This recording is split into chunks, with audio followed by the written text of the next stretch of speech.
ജില്ലയിൽ വന്യജീവി ആക്രമണം വർദ്ധിക്കുമ്പോൾ സംസ്ഥാന സർക്കാർ തുടരുന്ന അലംഭാവം പ്രതിഷേധാർഹമെന്ന് ബിജെപി സൗത്ത് ജില്ലാ പ്രസിഡന്റ് ബി.സി. വർഗീസ്. വന്യജീവികളിൽ നിന്ന് ജനങ്ങളുടെ ജീവനും സ്വത്തിനും സംരക്ഷണം നൽകാൻ കേന്ദ്രം അനുവദിച്ച ഫണ്ടുകൾ സർക്കാർ വകമാറ്റി ദുർവിനിയോഗം ചെയ്യുകയാണ്. വിവിധ ആവശ്യങ്ങൾ ഉന്നയിച്ച് ബിജെപി സൗത്ത് ജില്ലാ കമ്മിറ്റി പീരുമേട്, ഇടുക്കി, ഉടുമ്പൻചോല നിയോജക മണ്ഡലങ്ങളിലെ 6 സംഘടനാ മണ്ഡലങ്ങളിൽ ജനസംരക്ഷണ യാത്ര നടത്തുമെന്നും നേതാക്കൾ പറഞ്ഞു. കൃഷിനാശമുണ്ടാക്കുന്ന വന്യജീവികളെ സംരക്ഷിക്കുന്ന സർക്കാർ ജനങ്ങൾക്കെതിരെ കേസെടുക്കുകയാണ്.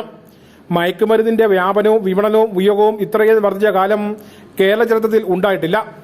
1960 ഭൂപതിവ് നിയമം സംസ്ഥാനത്താകമാനം ഒരുപോലെ ബാധകമാണെന്നിരിക്കെ 64ലെയും 93ലെ ചട്ടങ്ങളുടെ മറവിൽ ജില്ലയിലെ ജനങ്ങൾ വേട്ടയാടപ്പെടുന്നു.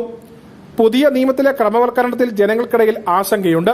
മാത്യു കുഴൽനാടൻ മുഖേന മറ്റൊരു കേസിലൂടെ നിരോധനം സംസ്ഥാനത്ത് ഉടനീളമായി. കേന്ദ്ര സർക്കാർ 2023 ഡിസംബറിൽ പാസാക്കിയ വനസംരക്ഷണ നിയമ ഭേദഗതി കേരളത്തിൽ നടപ്പിലാക്കിയാൽ ഭൂപ്രശ്നങ്ങൾക്ക് പരിഹാരമാകും. എന്നാൽ സംസ്ഥാന സർക്കാർ വിദഗ്ധ സമിതി റിപ്പോർട്ട് കേന്ദ്ര വനം പരിസ്ഥിതി മന്ത്രാലയത്തിനോ സുപ്രീം കോടതിക്കോ സമർപ്പിച്ചിട്ടില്ല. LDF സർക്കാരുകൾ ജില്ലയോട് കാട്ടുന്ന അവഗണനയും അലംഭാവവും വ്യക്തമാണ്.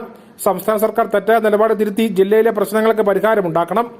ഈ ആവശ്യമുന്നയിച്ച് ബിജെപി സൗത്ത് ജില്ലാ കമ്മിറ്റി പീരുമേട്, ഇടുക്കി, ഉടുമ്പൻചോല എന്നീ നിയോജക മണ്ഡലങ്ങളിലെ 6 സംഘടനാ മണ്ഡലങ്ങളിൽ ജനസംരക്ഷണ യാത്ര നടത്തുമെന്നും ബി.സി. വർഗീസ് പറഞ്ഞു. ഇവിടെ ഭരിച്ച സർക്കാരുകൾ കാണിച്ചിട്ടുള്ള അനാസ്ഥയും വിവേചനവും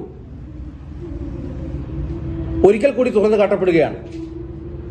ഇടുക്കി ജില്ലയിലെ പ്രശ്നങ്ങൾ പരിഹരിക്കാനുള്ള ആത്മാർത്ഥമായിട്ടുള്ള ഒരു പരിശ്രമവും ഇവരുടെ ആരുടെയും ഭാഗത്തു നിന്ന് ഉണ്ടാകുന്നില്ല എന്നുള്ളതാണ് നമ്മളെ സംബന്ധിച്ച് ഏറെ ദുഃഖകരമായ ഒരു കാര്യം. ഇങ്ങനെയുള്ള ഈ നിരവധിയായിട്ടുള്ള വിഷയങ്ങളെ ഒക്കെ ഏറ്റെടുത്തുകൊണ്ടാണ് ഭാരതീയ ജനതാ പാർട്ടി ഈ മാസം 9, 10 തീയതികളിൽ പീരുമേട്ടിലെ വണ്ടിപ്പെരിയാറ്റിൽ നിന്ന് സമരപരിപാടികൾ ആരംഭിക്കുകയാണ്.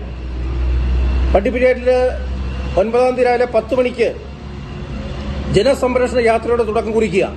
കെ. കുമാർ, സന്തോഷ് കുമാർ, സുജിത്, ശശി എന്നിവരും വാർത്താ സമ്മേളനത്തിൽ പങ്കെടുത്തു. News bureau, Kattappana.